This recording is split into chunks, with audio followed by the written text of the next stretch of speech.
Hello friends, welcome to Raji vlog. இன்றைக்கி என்ன video பார்க்க போகிறோன்னா ஒரு ரெசிபி வீடியோ தான் பார்க்க போகிறோம் ஃப்ரெண்ட்ஸ். வெஜ் சப்பாத்தி ரேப் எப்படி பண்ணலான்னு பார்க்கலாம். வீட்லேயே நம்ம வச்சுருக்க பொருளை வச்சு ஈஸியாக எப்படி பண்ணலான்னு பார்க்கலாம். இது குழந்தைங்களுக்கு கிட்ஸுக்கு லன்ச் பாக்ஸ் கொடுக்குறதுக்கு ரொம்ப சூப்பரான டிஷ் ஃப்ரெண்ட்ஸ்.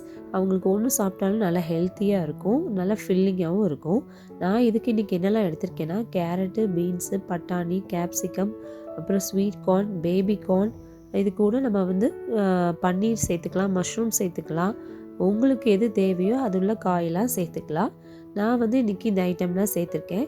இது போக நான் கொஞ்சமாக டோஃபு, அப்புறம் ஆலிவ், அப்புறம் அவக்காடோ எல்லாமே சேர்த்துக்கிறேன். ஒரு பேனில் நல்ல ஆயில் சேர்த்துக்கோங்க.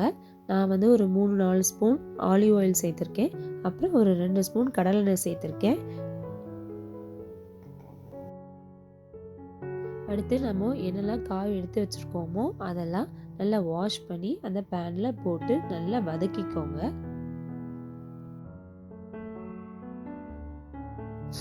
காயெல்லாம் சாப்பிடாத குழந்தைங்க கூட இந்த டிஷ் பண்ணி கொடுத்தா நல்லா இன்ட்ரெஸ்டாக விரும்பி சாப்பிடுவாங்க. கண்டிப்பாக ட்ரை பண்ணி பாருங்கள்.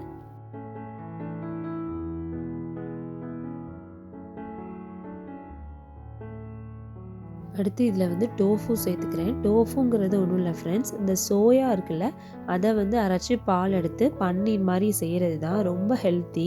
இந்த டோஃபு சேர்த்துக்கிறேன். நம்ம ஊர்லேயும் இது கிடைக்கிது ஃப்ரெண்ட்ஸ். அப்புறம் இதுக்கு தேவையான அளவு உப்பு சேர்த்துக்கலாம். அப்புறம் அதை நல்லா வதக்கி விட்டுக்கோங்க. எண்ணெயிலேயே இந்த காயெல்லாம் நல்லா வதங்கணும். அப்புறம் இதுக்கு அவக்காடோ எடுத்து வச்சுருக்கேன். அவக்காடோ ரொம்ப நல்லது. நான் கடைசி முடிஞ்சதுக்கப்புறம் தான் சேர்த்துப்பேன்.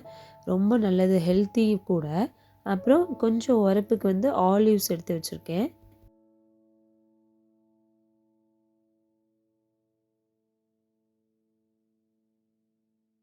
அடுத்து ஒரு 2-3 ஸ்பூன் கரம் மசாலா தூள் போட்டுக்கோங்க. அதுக்கப்புறம் இட்டாலியன் ஹெர்ப்ஸ் கொஞ்சம் சேர்த்துக்கலாம்.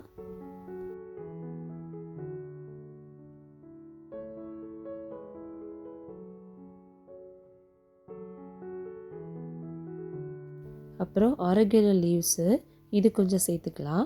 இது போக நான் கொஞ்சம் பாவ் பாஜி மசாலா என்கிட்ட இருந்தது, அது சேர்த்துருக்கேன். அப்புறம் நீங்கள் ரெட் சில்லி சேர்த்துக்கோங்க. இதுதான் மசாலாக்குள்ளது. உங்களுக்கு என்ன ஃப்ளேவர் இதில் பிடிக்குங்கிறத நீங்கள் சேர்த்துக்கலாம். ஆக்சுவலாக இதே போதும், நல்ல ஃப்ளேவராக இருக்கும்.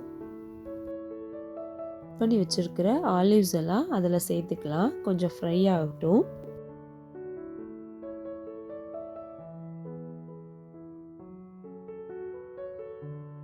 கடைசி இதெல்லாம் வதங்கினதுக்கப்புறம் நம்ம நறுக்கி வச்சுருக்க அவக்காடோ சேர்த்து கொஞ்சம் வதக்கிக்கலாம்.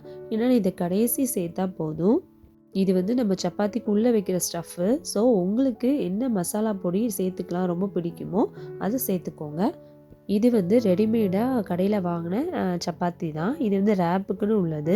இது ஸ்மைனிஷும் அண்ட் ஹெர்பும் சேர்ந்துருக்கு. இது வேறு ஒன்றும் இல்லை ஃப்ரெண்ட்ஸ், நம்ம இது ஒரு கீரையை அரைச்சி நம்ம சப்பாத்தி ரெடி பண்ணுவோம்ல, அதே மிக்ஸ் தான் இதுவும். அதனால தான் க்ரீன் கலரில் இருக்குது. நீங்கள் நம்ம வீட்டிலேயே போடுற கோதுமை சப்பாத்தி கூட போட்டுக்கலாம். இல்லைன்னா ரெடிமேடாக கூட இதே மாதிரி நம்ம ஊரில் கிடைக்கும், அப்படி கூட வாங்கலாம். ஏன்னா ரேப்புக்கு கொஞ்சம் சப்பாத்தி பெருசாக இருந்தால் தான் ரோல் மாதிரி பண்ணி சாப்பிட நல்லாயிருக்கும்.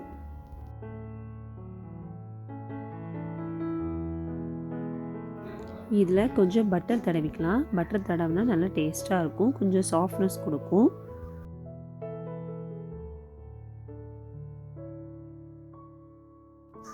அடுத்து நம்ம இதில் ரெடி பண்ணி வச்சுருக்க அந்த மிக்ஸு போட்டுக்கலாம்.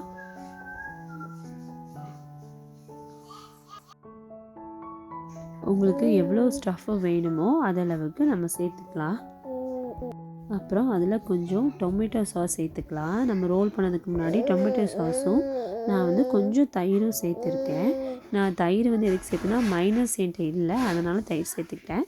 நீங்கள் வெஜ் மைனஸோ இல்லை எக்கில் எதுவும் சேர்ந்தாலும் மைனஸ் போட்டு சேர்த்துக்கலாம். அப்புறம் அதை ரோல் பண்ணிட வேண்டியதான். அவ்வளோதான் ஃப்ரெண்ட்ஸ், வெஜ் ரேப் ரெடி ஆகிட்டு. நான் உங்களுக்கு காட்டுறதுக்காண்டி இப்படி ரோல் பண்ணியிருக்கேன். நீங்கள் இல்லைன்னா நல்லா வெஜ் ரோல் மாதிரி ஃபுல்லாக நல்லா சுற்றிக்கலாம். அப்புறம் இதையே நம்ம எடுத்து சாப்பிட்றலாம். இது வந்து ரொம்ப ஹெல்த்தி ஃப்ரெண்ட்ஸ். நம்ம இதில் வந்து மைனஸு சாஸ் அதெல்லாம் சேர்த்து சாப்பிடும்போது இன்னும் டேஸ்ட்டாக இருக்கும். நீங்களும் இதே மாதிரி ட்ரை பண்ணி பாருங்கள். இது வந்து கிட்ஸுக்கு ரொம்ப நல்லது, ஹெல்த்தியும் கூட. நம்ம பெரியவங்கன்னா 2 ரேப் சாப்பிட்லாம், குழந்தைங்கன்னா 1 சாப்பிட்டாலும் அவங்க ஃபில்லிங்காக இருப்பாங்க. இந்த ரெசிபி ட்ரை பண்ணி பாருங்கள் ஃப்ரெண்ட்ஸ், உங்களுக்கு கண்டிப்பாக பிடிக்கும். இந்த வீடியோ உங்களுக்கு பிடிச்சிருந்ததுன்னா லைக் பண்ணுங்கள், ஷேர் பண்ணுங்கள், மறக்காமல் கமெண்ட் பண்ணுங்கள் ஃப்ரெண்ட்ஸ்.